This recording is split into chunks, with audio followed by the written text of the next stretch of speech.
Now we come to page 338.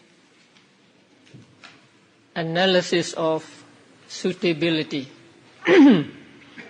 Sappaya Veda.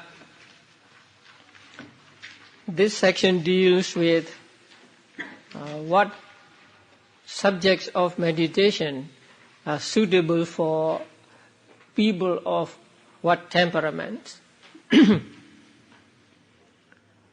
So you remember that at the beginning of this chapter, the author gives six temperaments, or people with 6 kinds of temperaments. Section 3, Raga Charita, Dosa Charita, and so on.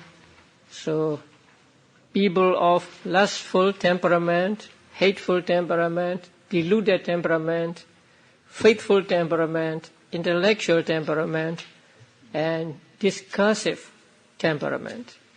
In Pali they are Raga, Charita, Dosa, Moha, Saddha, Buddhi, and Vittaka. So there are 6 kinds of people according to this classification of temperaments. But actually there can be more than 6 kinds of people. 6 kinds of people having mixed temperaments. Not just somebody may have not just one temperament only. He may have a mixture of 2 or 3.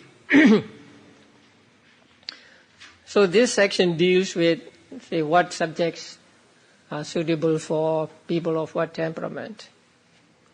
So the first, with respect to temperaments, the 10 kinds of foulness and mindfulness occupied with the body.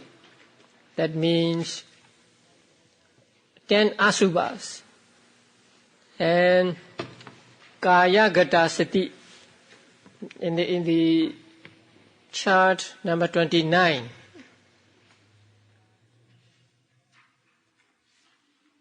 That is meditation on the 32 parts, are suitable for those of a lustful temperament.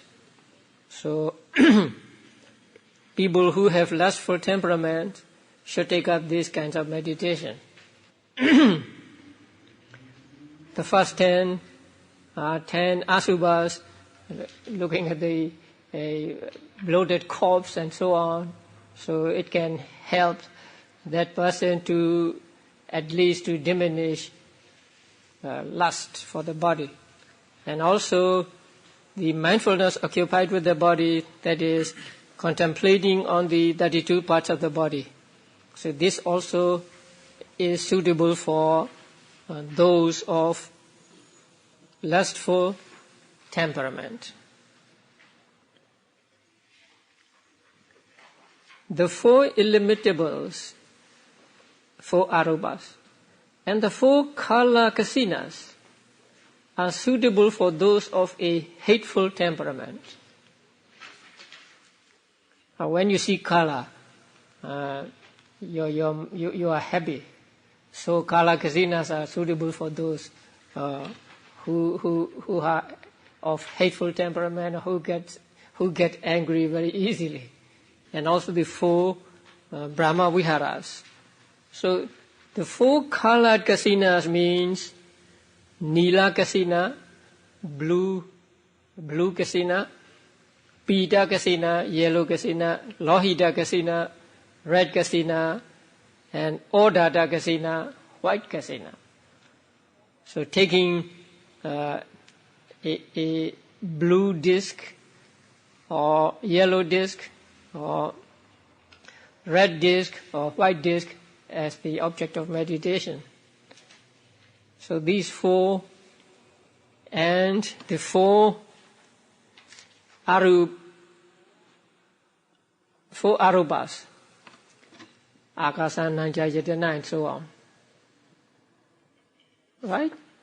No, I mean 4 appamanya, 31, 32, 33, 34. Metta, Karuna, Mudita, and Upekkha.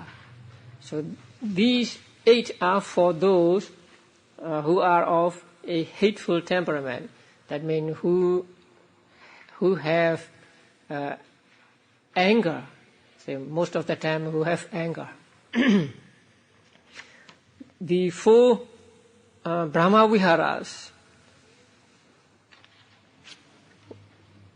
Now when a person practices Brahma Vihara, Metta, he is able to get rid of anger or hate. And Karuna and Mudita also helps one to become happy, and so they help a person to get rid of hate or dosa. And Upekkha also. So the 4 Abhamanyas are for those who have hateful temperament, and also the 4 Kalakasinas. Mindfulness of breathing is suitable for those of a deluded moha and discursive vitaka temperament. Now, mindfulness of breathing is said to be the opposite of moha, because if you have too much moha, you cannot practice breathing meditation. So breathing meditation or mindfulness of breathing meditation is said to be the opposite of moha. And also what? Vitaka. When you practice mindfulness meditation, you are able to suppress, or you are able to cut vitaka, thinking, discursive thinking. So mindfulness of breathing is suitable for those of a deluded temperament and discursive temperament, moha charita and vitaka charita. The 6 recollections of the Buddha and so forth. So that means 21, 22, 23, 24, 25, 26 are suitable for those of a faithful temperament, saddha charita, because they promote saddha of faith in Buddha, Dhamma, Sangha, and so on. So recollection of the Buddha's qualities, recollection of the Dhamma qualities, Sangha's qualities, recollection of one's own pure sila, recollection of one's own generosity, and recollection of one's own good qualities in comparison with those of devas. So these 6 help a meditator to gain more faith. So these 6 are suitable for those of faithful temperament. Recollection of death, recollection of peace, the perception of loathsomeness in food, and the analysis of the 4 elements are suitable for those of an intellectual temperament. So these are for those who are of buddhi charita, because these subjects are profound, and also you need understanding to practice recollection of death and so on. So number 28, right? And recollection of peace means number 27, upasammanosati. And the perception of loathsomeness in food, that is on the other page. Number 35, ahare patikula sanya. And the analysis of the 4 elements, that is number 36, Chetu Dhatu Vavatthana. Analyzing or whatever is in the body into 4 primary elements. So these are suitable for those of an intellectual temperament, for Bodhi Charita. All of the remaining subjects of meditation are suitable for all temperaments. So that means, what are remaining? 2 kasinas, right? Akasa kasina, number 9 and number 10, Aloka kasina. And then, number 1, 2, 3, 4. And then 9, 10. And then 37, 38, 39, 40. So these are suitable for all temperaments. Of the kasinas, a white one is suitable for one of deluded temperament. So if a person is of moha charita, then his kasina should be a bigger one, because he has a deluded mind, and so if he takes a small kasina, then he'll become more deluded. So for him, a bigger kasina disc is suitable. And a small one for one of discursive temperament.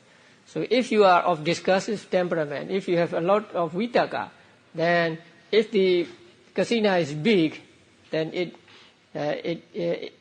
will encourage vitaka. And so for a person of vitaka temperament, a smaller kasina is recommended. Now, I want to refer you to Visuddhimagga to read about the temperaments. That is in chapter 3, right?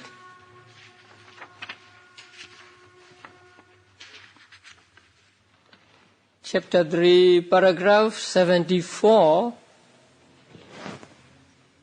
to 103, and also chapter 3, 121 and 122.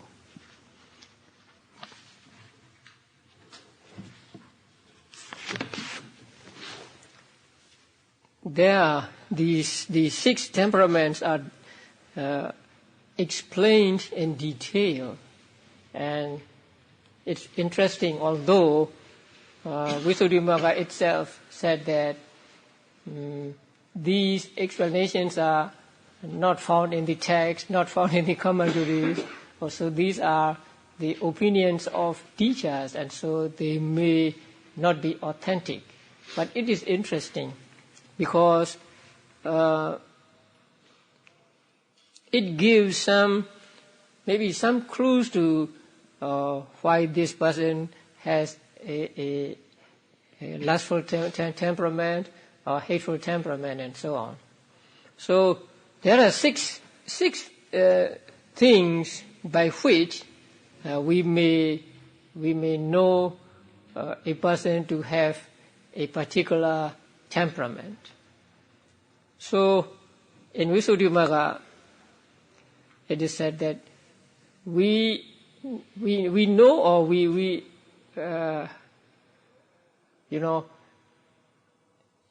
you will know the temperament of a person exactly only when you can read his mind. Otherwise, you have to use inference. So we can infer from these 6 things that a particular person has this temperament or that temperament. And it's interesting. So one is by postures, that is how he sits, how he lies down, and so on. And 2 is by his actions, by the way he does things. And 3 is by his eating, that is what he likes and how he eats. And 4 is by seeing, and so on. That means a person of, say, lustful temperament may see things to be agreeable, say, to be desirable, and so on. And the last is by the kind of mental states that occur in him frequently. So by these 5, we can infer a person to be of, say, this or that temperament. 1, 2, 1. So now I'll read a little, not all. By posture, when one of greedy temperament is walking in his usual manner, he walks carefully, puts his foot down slowly, puts it down evenly, lifts it up evenly, and his step is springy. I don't know what that means. Huh? Oh. Move up and down. One of hating temperament walks as though he were digging with the points of his feet. Puts his foot down quickly, lifts it up quickly, and his step is dragged along. That is one who has a temperament of anger or hate. One of deluded temperament walks with a perplexed gait, puts his foot down hesitantly, lifts it up hesitantly, and his step is pressed down suddenly. Something like that. So by looking at the footprints also, you may infer this person has lustful temperament and so on. There is a story of Gandhi. He wanted to give his daughter to a deserving person. So one day Buddha knew that the father and mother will become enlightened. So he left a footprint on the road. And when the father saw the footprint, they look at it, and this footprint is of a person of, say, the high caste or something like that. So they follow the footprints, and then they went to the Buddha and offered their daughter to him. So by looking at the footprints, we may infer that this person has anger as a temperament, or this person has a lustful temperament. And then, say, by action. One of greedy temperament grasps the broom well when he sweeps, and he sweeps cleanly and evenly without hurrying or scattering the sand, as if he was strewing flowers. A person of hating temperament grabs the brooms tightly, and he sweeps uncleanly and unevenly with a harsh noise, hurriedly throwing up the sand on each side. One of deluded temperament grasps the brooms loosely, and he sweeps neither cleanly nor evenly, mixing the sand up and turning it over. So if you see something like that, you can infer that this person has a lustful temperament and so on. And also washing and dyeing robes and so on. And then by eating. A person of greedy temperament likes eating rich, sweet food. So if you like rich food, you are of a greedy temperament. And when eating, he makes a round lump, not too big, and eats unhurriedly, savoring the various tastes. He enjoys getting something good. And one of hating temperament likes eating rough, sour food. So if you like sour food, fruits and others, you are of a hating temperament. When eating, he makes a lump that fills his mouth, and he eats hurriedly without savoring the taste. He is aggrieved when he gets something not good. So he is angry when he does not get something not good. One of deluded temperament has no settled choice. When eating, he makes a small, unrounded lump, and as he eats, he drops bits into his dish, smearing his face with his mind astray, thinking of this and that. So, and then seeing and so on. A person of greedy temperament sees even a slightly pleasing visible object. He looks long as if surprised. He seizes on trivial virtues, discounts genuine faults. And when departing, he does so with longing as if unwilling to leave. So, if you're an optimist, you may be of greedy temperament. Because here he says, he seizes on trivial virtues and discounts genuine faults. So he may not see faults, but he sees what is good there. Then one of hating temperament sees even a slightly unpleasing visible object. He avoids looking long as if he were tired. He doesn't want to see it. He picks out trivial faults, discounts genuine virtues. So, a pessimist. And when departing, he does so without longing, as if anxious to leave. So he wanted to leave quickly. When one of deluded temperament sees any sort of visible object, he copies what others do.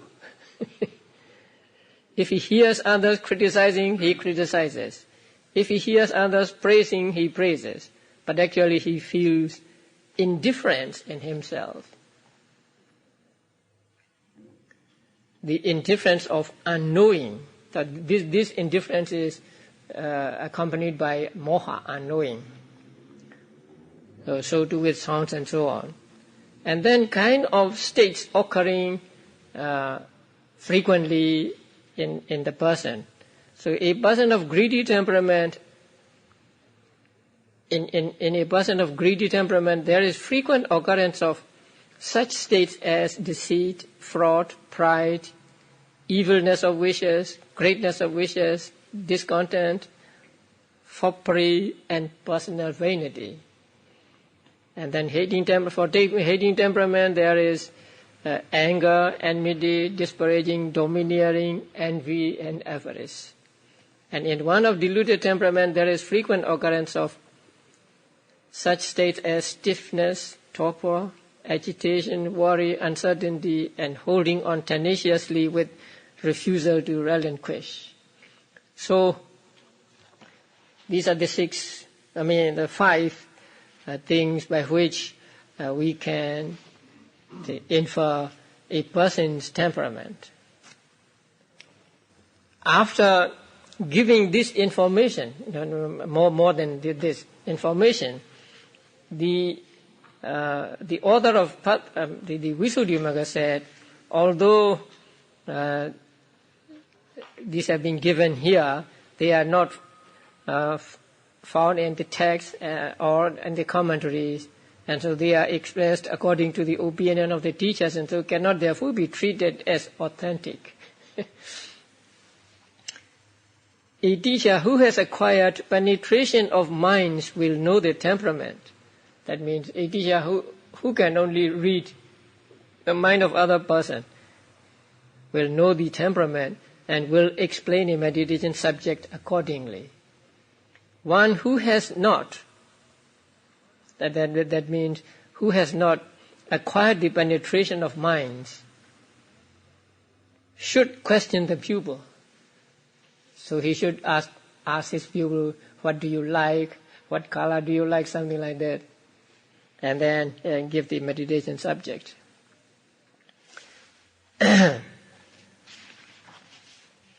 And then the suitability. After explaining or after telling us which meditation subjects are suitable for which temperament, the Venerable Buddhaghosa said, all this has been stated in the form of direct opposition and complete suitability. That means the meditation subjects are said to be suitable for this temperament and that temperament because they are direct opposition and they are very suitable. For example, the Asubha, right? Asubha is said to be suitable for those of greedy temperament. That is because it is the direct opposite of Lobha. The Asubha is. And it is very suitable. So that is why 10 Asubhas and Kayagata Sati are said to be suitable for those of greedy temperament. But there is actually no profitable development, no kusala bhavana, that does not suppress greed, etc., and help faith and so on.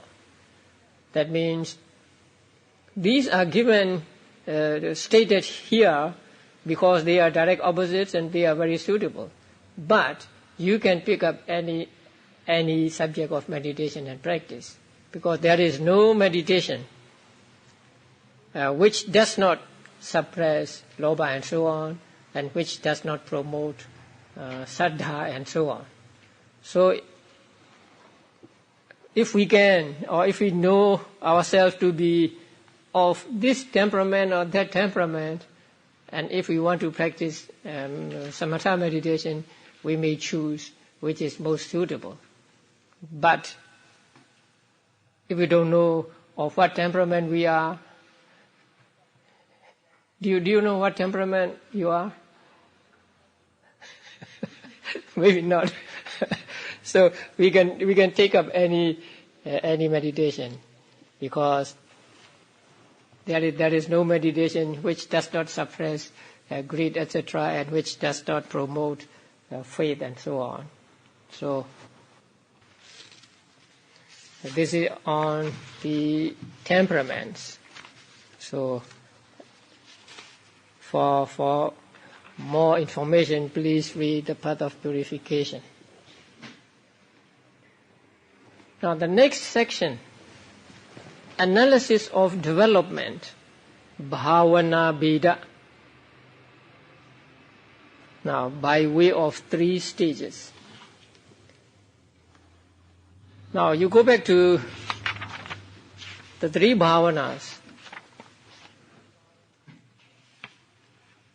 Section 4, page 331.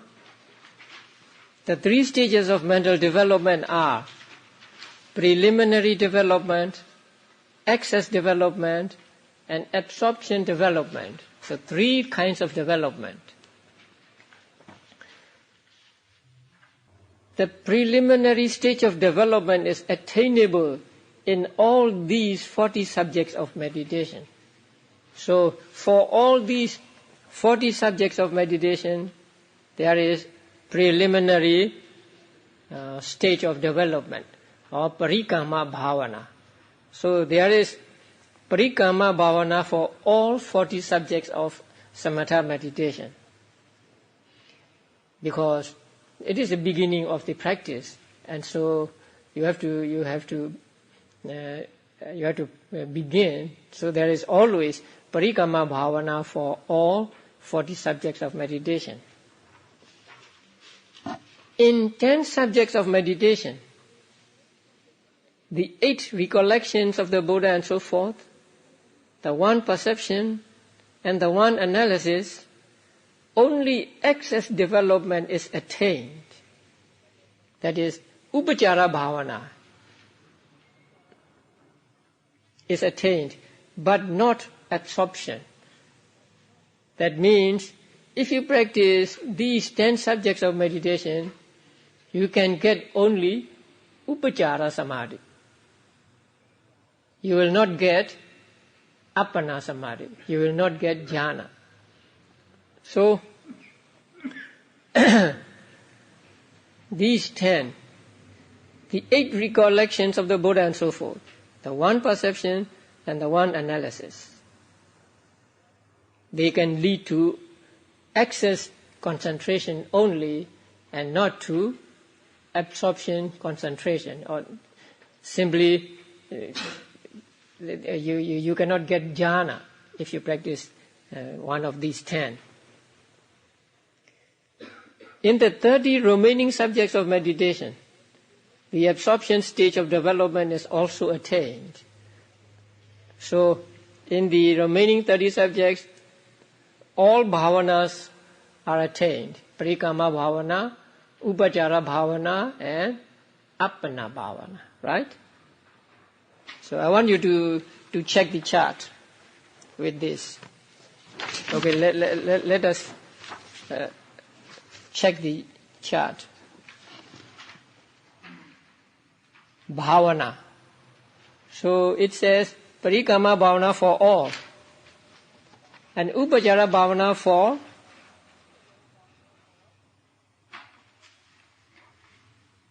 only excess development is attained, but not absorption. So they are 8 recollections. That means 21, 22, 23, 24, 25, 26, 27, 28. And the one perception, that means sanya, 35. And the one analysis, 36. So 8 recollections and 1 sanya and 1 analysis. No appana, right? Yeah. So it's correct. In the 30 remaining subjects of meditation, the absorption stage of development is also attained. So all 3 are attained in other 30 meditation subjects, that is kasina, asubha, and so on. Okay. In the 10 subjects beginning with the recollection of the Buddha, the mind is engaged in reflecting upon many different qualities and themes, and this involves an intense application of thought, vitaka, which prevents one-pointedness from gaining the fixity needed to attain absorption. Actually, when you practice Buddha Nosati, then you have to contemplate on many things. Say Araham Samma Sambuddho, Vijjacharana Sampanno, and so on. Even one Arahant has 5 meanings or maybe 9 meanings. So the objects are many, they're different qualities, and so mind cannot attain jhana concentration when one practices these 10 subjects of meditation. So if you practice Buddha Nosati, you do not get jhana. You get what is called upachara samadhi.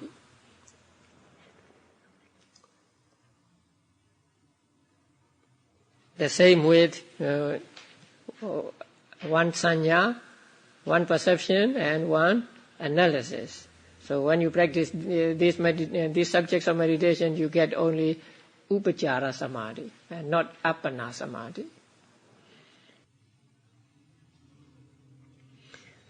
Next is by way of jhana. So what jhanas can you get practicing certain subjects of meditation? The 10 kasinas and mindfulness of breathing produce 5 jhanas. So if you practice 10 kasinas, you can get from 1st to 5th jhana. That means all 5 jhanas. And mindfulness of breathing, anapanasati number 30. So if you practice number 30, you can get 1st, 2nd, 3rd, 4th, 5th jhanas. The 10 foulnesses and mindfulness occupied with the body produce only the 1st jhana. So if you practice 10 asubha meditations, you get only 1st jhana.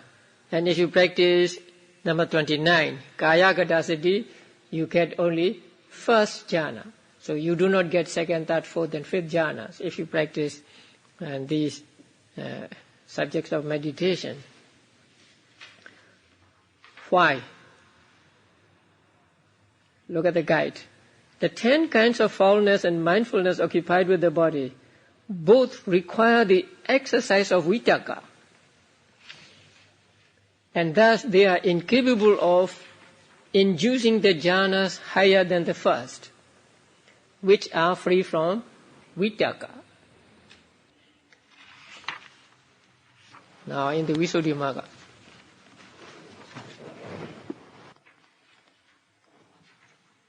the object gross. Say asubha object is very rough and very gross. So you need vitaka to take the mind to the object. Without vitaka, mind cannot dwell on these objects. That is why only first jhana can be attained through the practice of asubha meditation. You know, second jhana and so on have no vitaka, they have vichara and so on. So since they do not have vitaka, they cannot be reached by practicing asubha meditation. In Visuddhimagga, just as it is only by virtue of a pole that a boat keeps steady in a river with turbulent waters and a rapid current, and it cannot be steadied without a pole, so too here, owing to the weak hold on the object, consciousness, when unified, only keeps steady by virtue of applied thought or vitaka, and it cannot be steadied without vitaka, which is why there is only the first jhana here, not the second and the rest. So when you and I are familiar with boats in the river, right? When sometimes they use poles, say to drive the boat to go upstream. So when the current is strong, and you need a strong pole, at least to keep it steady, so that it is not, it doesn't float down with the current. So if you do not have a pole, you cannot keep the boat steady. So in the same way, if you do not have vitaka, you cannot keep the mind or consciousness steady on these objects. So these objects are gross objects. And so the mind cannot take hold of the object firmly. So you always need vitaka when you practice, say, asubha meditation and kaya kadasati meditation. That is why you can get only first jhana through the practice of these meditations. So the explanation can be found in Visuddhimagga, 6th chapter, paragraph 86. You may note it down. You may want to read it later, because it is a little different than what is given in the guide. And then the first 3 illimitables, the first 3 appamanyas necessarily arise in association with joyful feeling, somanasa. They are always accompanied by somanasa, and thus can lead only to the 4 lower jhanas. So if you practice metta, you can get first, second, third, fourth jhana, not fifth. If you practice karuna, if you practice mudita, you can get 4 jhanas. But if you practice upekha, equanimity, you can get what? Only the 5th jhana. Right? Mm.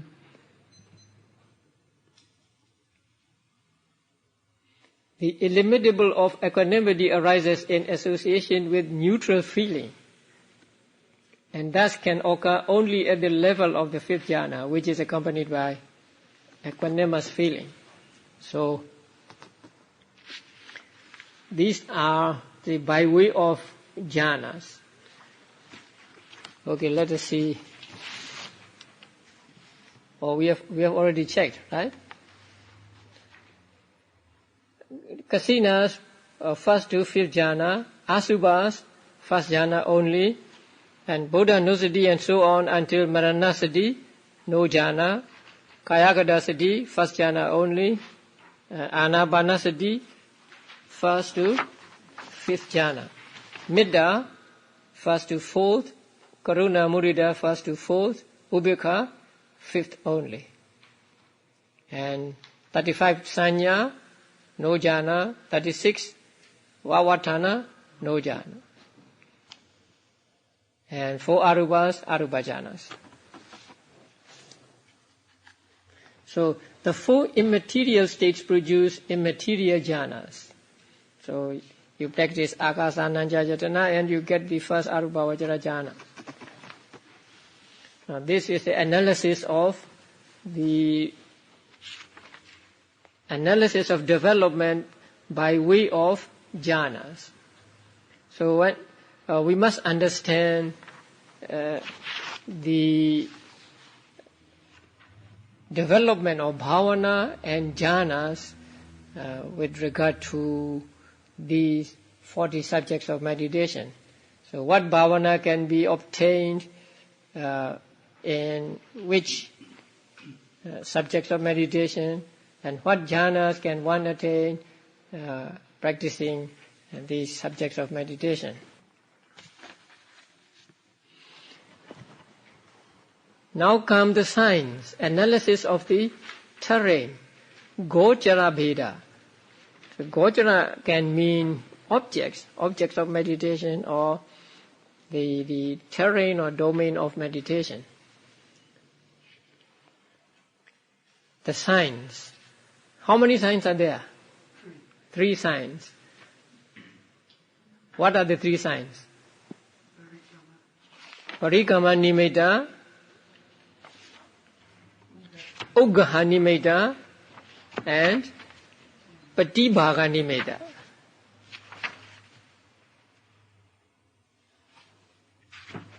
So the signs, section 5, page 331. The 3 signs should be understood as the preliminary sign, the learning sign or the grasp sign, and the counterpart sign.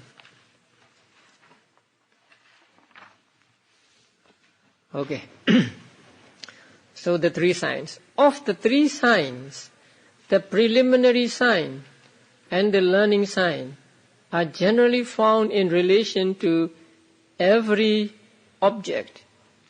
That means parikama nimitta and uggaha nimitta can be obtained with regard to all 40 subjects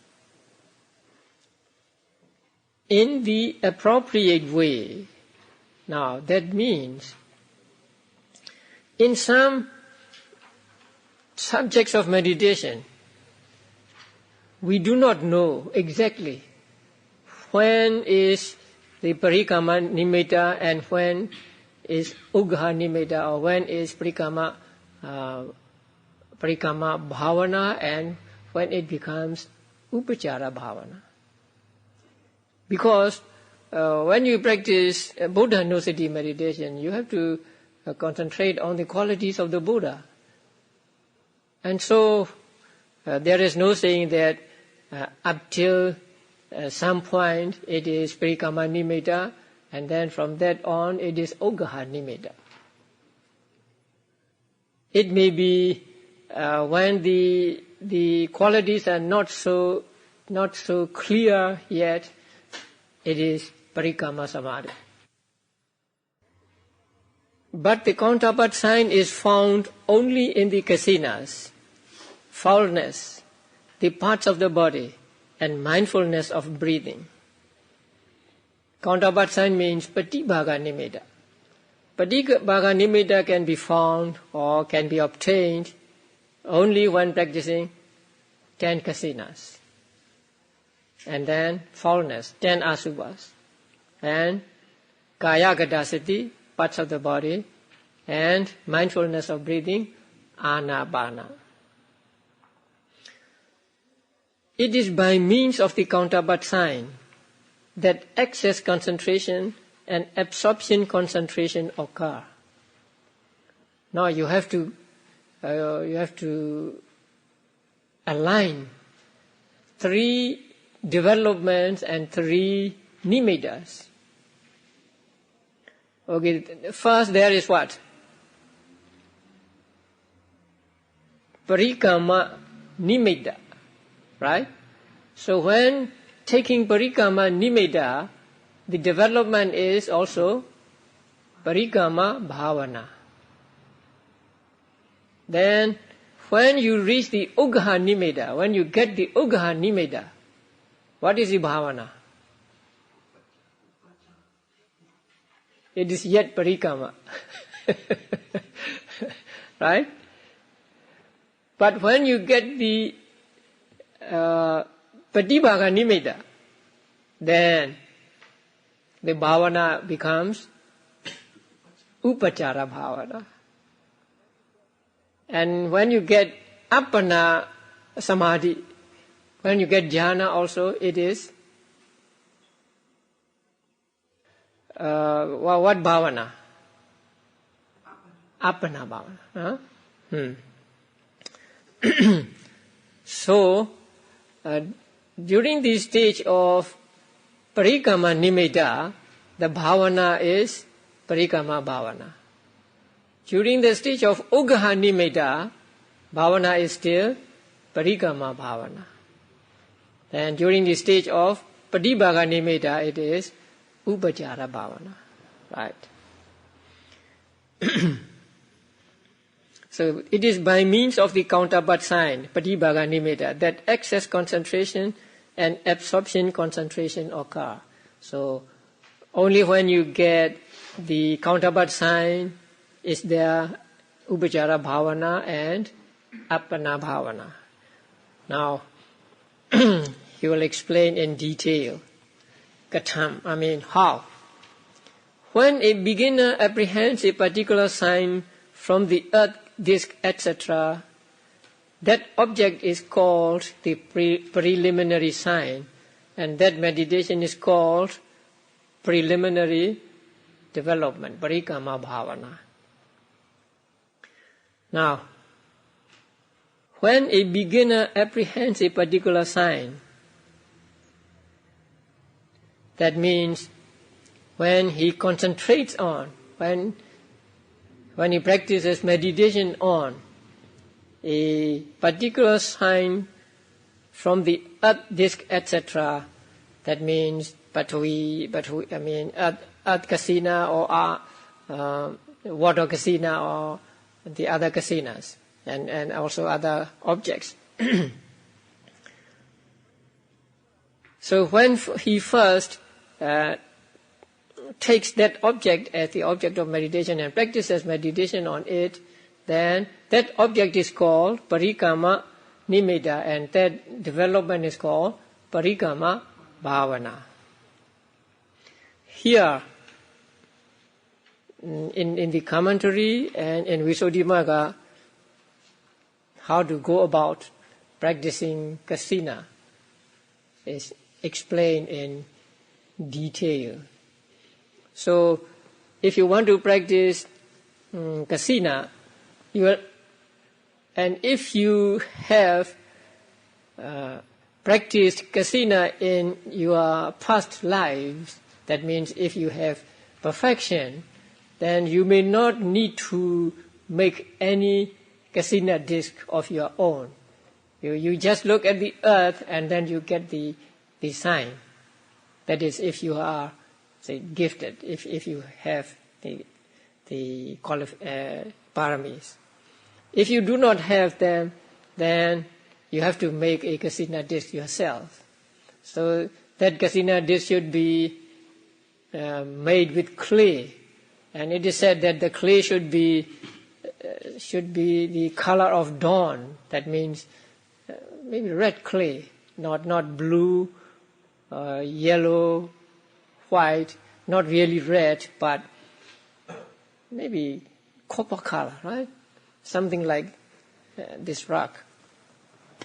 So you make a kasina disc with that clay, and the size should be about 1 span and 4 finger breadths.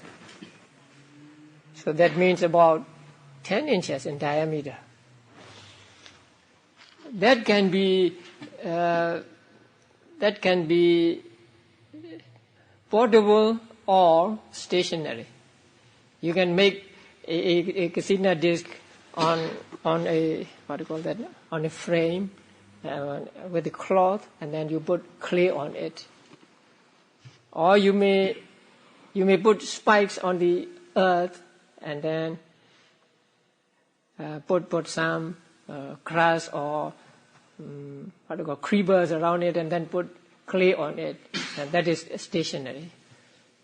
And then after making it, you sit down, neither too far nor too close to it, and neither too high or too low, and then look at that disc, and then concentrating on the whole of that disc, not part of the disc, concentrating on the whole of it. That is why it is called kasina. Kasina means whole, totality. So you look at, let's say, the earth kasina, and then you say earth, earth, earth, earth, earth, thousands and thousands of times.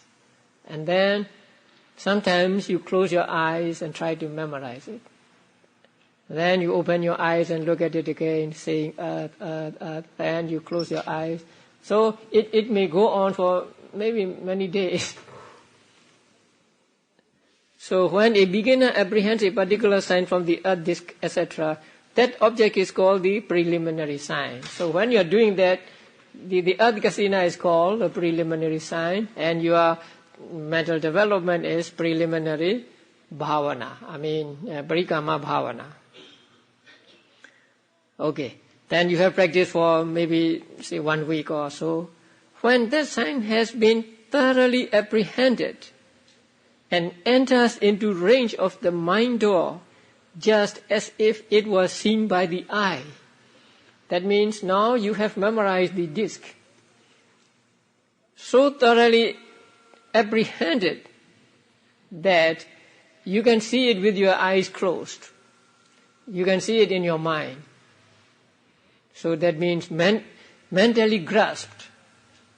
That is why it is called Uggaha Nimitta. Uggaha means taken, grasped, or maybe picked up. They call it learning sign here. So when it enters into the range of mind door as if it was seen by the eye. So when you have memorized the disc, then the image of that disc becomes the object of your mind or thought process. You no longer look at the disc with your eyes. So even when you close your eyes, you can see that disc. So that is why that it is called enters into range of the mind door. That means you can take it with your mind. So from that time on, you just leave it alone and you go back to your place and practice meditation on that acquired object or acquired sign.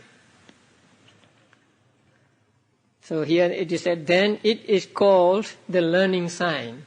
So mentally taken. And that meditation becomes concentrated. So it becomes concentrated, but it has not yet become upachara bhavana. So, but it is the concentration is better than at the beginning, but it is still in the stage of parikama bhavana. When one is thus concentrated, one then applies oneself to meditation by means of that preliminary concentration based on that learning sign. That means you take that learning sign, that Ogha Nimitta as the object, and then practice again as and so on. As one does so, an object which is the counterpart of that learning sign becomes well established and fixed in the mind. So you contemplate on the sign, Ogha Nimitta, and that Ogha Nimitta in your mind becomes more and more refined as your concentration gets better. The Ogha Nimitta becomes more refined. That means during the stage of Ogha Nimitta is actually a photocopy of the disc. So if there are defects on the disc, then they will appear in the Ogha Nimitta. Suppose there are impression of hands on the earth disc. So the Ogha Nimitta appears the same as that. But when it reaches the stage of Patibhaga Nimitta, they disappear. So it becomes smooth and like a polished shell.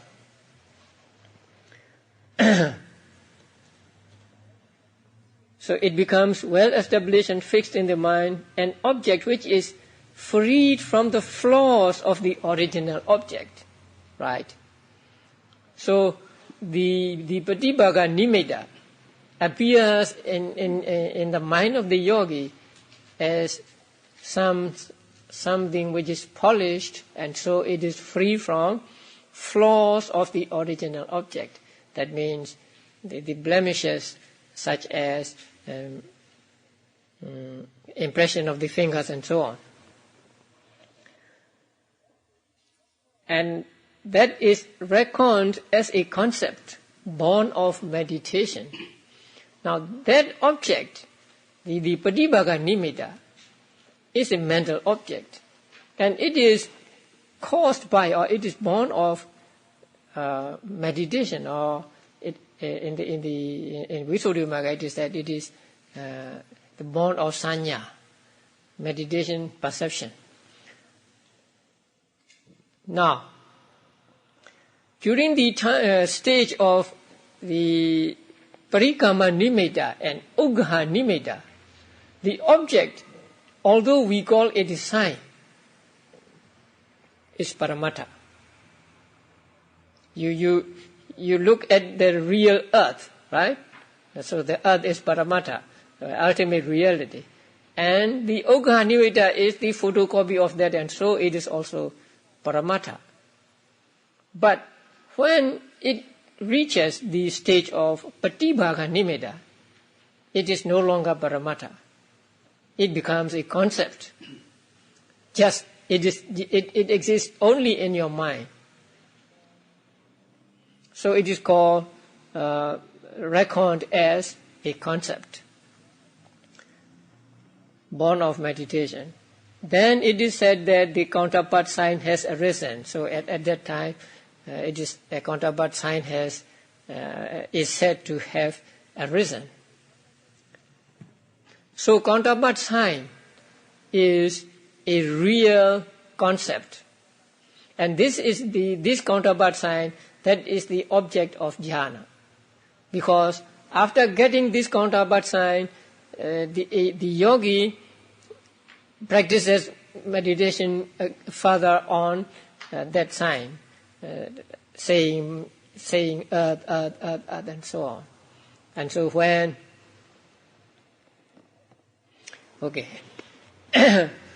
now in this passage, there is in the Pali there is a word Vattu Dhamma Vimochita, third line. Vattu Dhamma vimochita, right? Yeah. And that is translated as freed of the flaws of the original object. Now, the commentary to Abhidhamma Sangha gives two meanings, not just one meaning. Vatu Dhamma Vimochita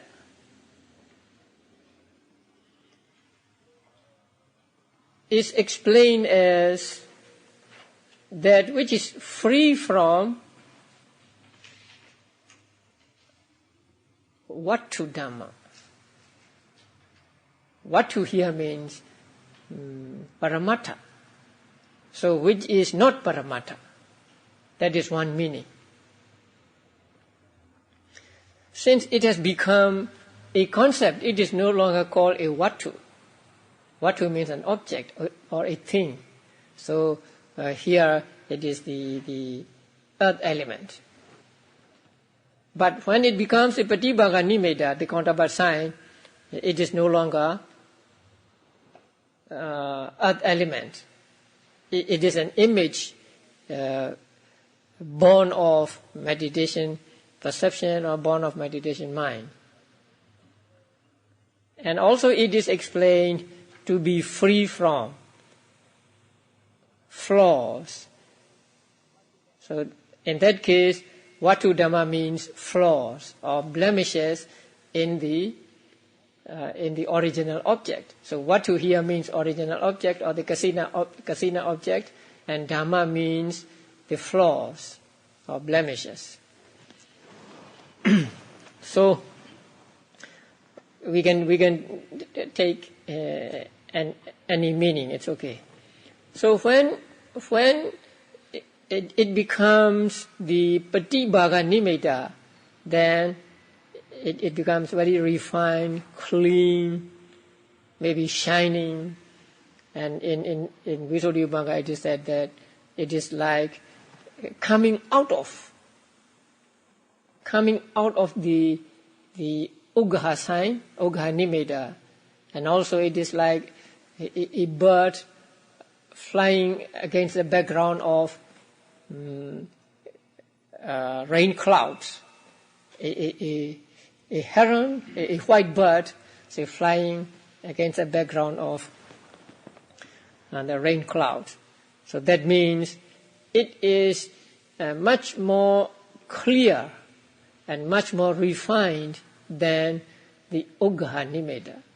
So during the time of Parikama and Ugha Nimeda, the object is still Paramattha. But during the time of Patibhaga Nimeda or counterpart sign, it becomes concept. That is why we say the jhanas take concept as object, right? Yeah. So we are not we have not yet got into jhana yet. Now, next section. Thereafter, excess development is accomplished, consisting in concentration of the sense sphere in which the obstacles have been abandoned. Obstacles here means nivaranas, mental hindrances. So the abandoning of mental hindrances and the stage of upachara samadhi coincide. So when the mental hindrances are subdued, then upachara samadhi arises. Because without subduing mental hindrances, you cannot get upachara samadhi. So when a person gets the upachara samadhi, that means he has subdued or abandoned. Here abandoned means not abandoning ultimately, but abandoning for some time. So he has already abandoned the obstacles to samadhi. That means abandon the nivaranas. Following this, as one cultivates the counterpart sign by means of excess concentration, one enters the first jhana of the fine material sphere. So the yogi takes the counterpart sign as the object and contemplates on it or practices meditation on it, and then he enters the first jhana of the fine material sphere. So when he is practicing, taking Patibhaga Nimitta as object, his concentration is of the sense sphere, that means Kama Vajara, right? The jhanas may be Kama Vajara, Kusala, accompanied by knowledge. And how many jhanas before the jhana attainment? How many Kama Vajra jhanas? You remember? 4, right? Parikama, Upachara, Anuloma, Kodravu. Yeah, you have to go back to the fourth chapter. So, access development is accomplished consisting in concentration of the sense sphere in which the obstacles have been abandoned. Following this, as one cultivates the counterpart sign by means of access concentration, one enters the first jhana. So, Parikama, Upachara, Anuloma, Gotrapu, and then jhana, the first Rupa Vajra jhana. And immediately after the jhana consciousness, what follows? Or how many times does jhana consciousness arise? Only one, right? Now you have to go back to the 4th chapter also. At the first attainment, jhana arises only once. Yeah. So after that, you lapse into bhavanga, and then after that, you may take the jhana factors as object and review the jhana factors. That will come later. Okay, now he gets to the first jhana. Following this, one masters the first jhana by means of the 5 kinds of mastery. So after getting the first jhana, a person has to practice that jhana again and again to gain mastery over it. I mean, mastery with it. Because if you have no mastery with the first jhana and you try to get the second jhana, you practice meditation to get the second jhana, then you do not get the second jhana and you lose the first jhana. So before trying to get the second jhana, you have to practice first jhana again and again so as to gain mastery. There are 5 kinds of mastery. And they are mastery in adverting, right? Avajana. Mastery in attainment or entering into jhana, samabhajana. Mastery in resolution. Mastering in emergence, getting out of jhana. And mastering in reviewing. So these are called 5 kinds of mastery. So with regard to first jhana, you have to gain these 5 kinds of mastery before you try to get the second jhana. Then, by striving to abandon the successive gross factors, such as initial application, etc., and to arouse these successive subtle factors, such as sustained application, etc., one enters the second jhana, etc., in due sequence, according to one's ability. So, a yogi practices, say, meditation, he gains mastery, 5 kinds of mastery with regard to first jhana, then he sees vitaka, right? He sees vitaka as gross, vitaka as not so good. And so he tries to abandon the vitaka and tries to get vichara and others. So when he succeeds in eliminating vitaka, then the jhana which arises is without vitaka, and so that is second jhana.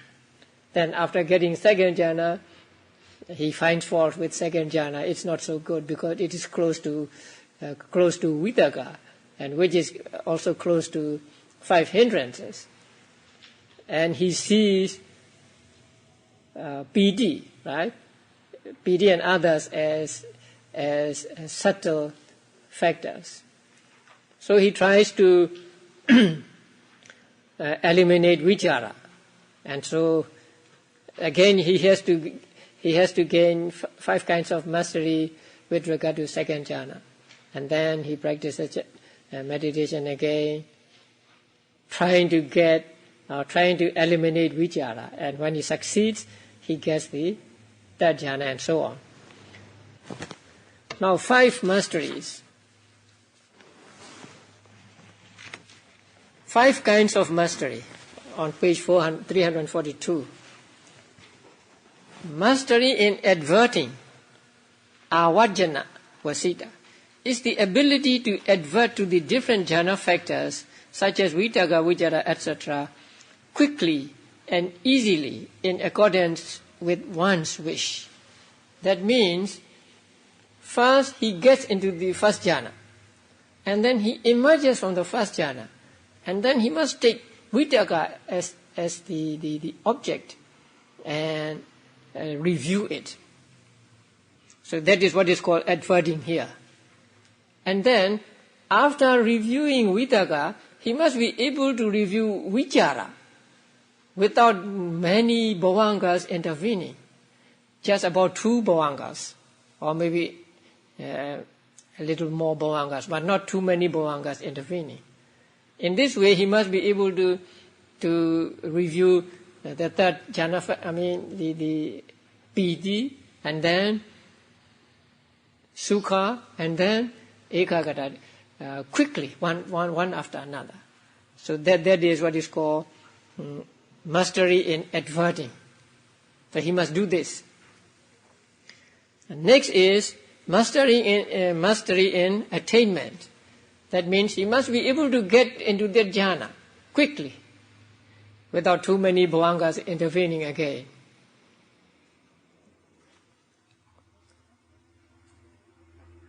Then mastery in resolution is the ability to remain in the jhana for a length of time determined by one's prior resolution.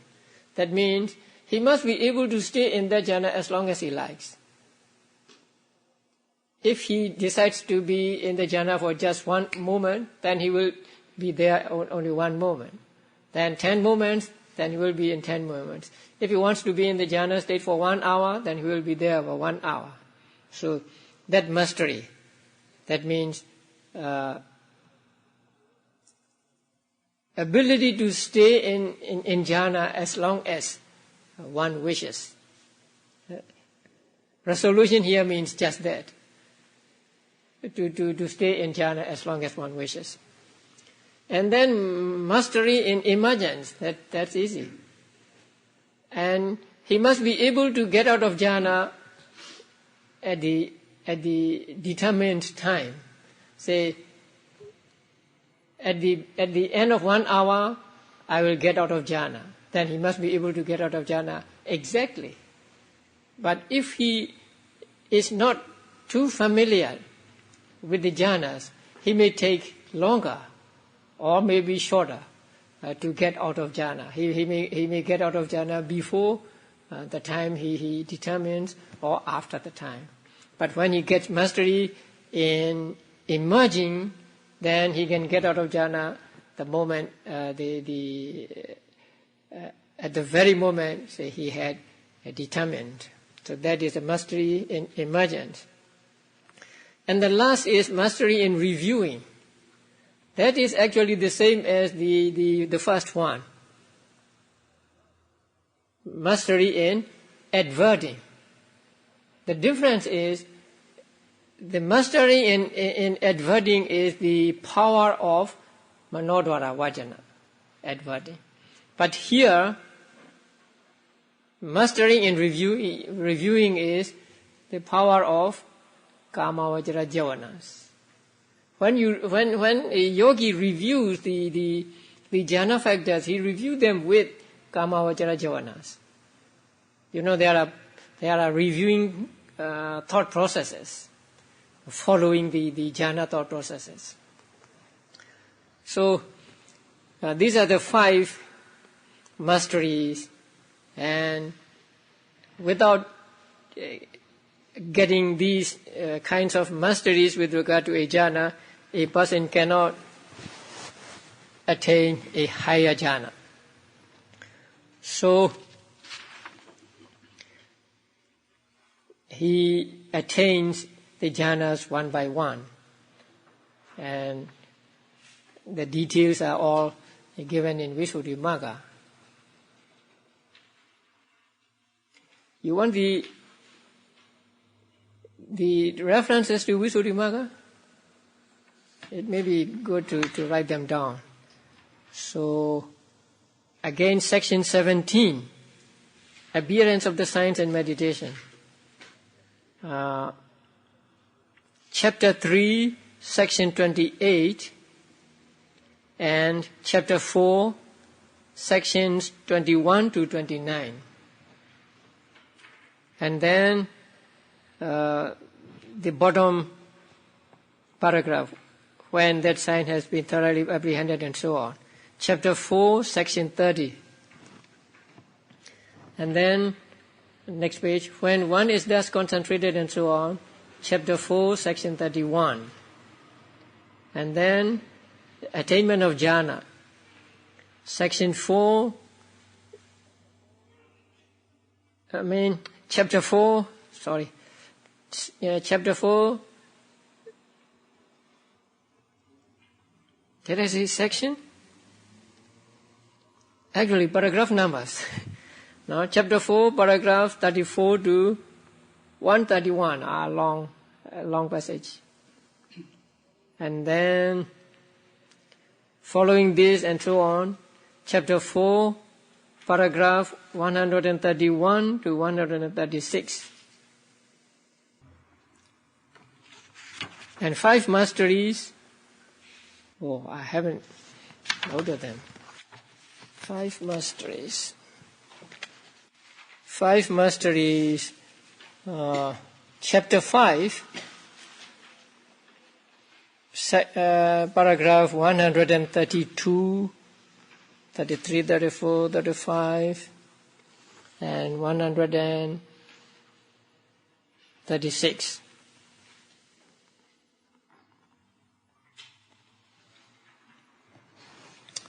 Okay, now, so up to here, a person has reached the 5 jhanas. Thus, the counterpart sign is found in 22 meditation subjects. That means kasina and so on. But of the remaining 18 subjects, the illimitables occur with the concept of beings as their object. So the object of kasina meditation and others are the kasina signs or concepts. But the object of appamanya, illimitables, is the concept of beings, or beings as concept. Now, in the 3rd chapter, there is a chart in the Aramana, page 142. So if you look at that chart, say first jhana takes 25 kinds of objects, right? And they are 10 kasinas, 10 asubhas. One body means kayakadasati and breath. And then being object of love, being object of compassion, being object of joy. So 25 kinds of objects. And then second jhana, only 14 kinds of objects. No fault, asubha and no kayakadasati. Third jhana, fourth jhana, same. Fifth jhana, 10 kasinas, anapana and equanimity, only 12. Yeah. So these are concepts, right? 25 kinds of concepts, 14 kinds of concepts, and so on. Okay. And we come to immaterial attainments next week.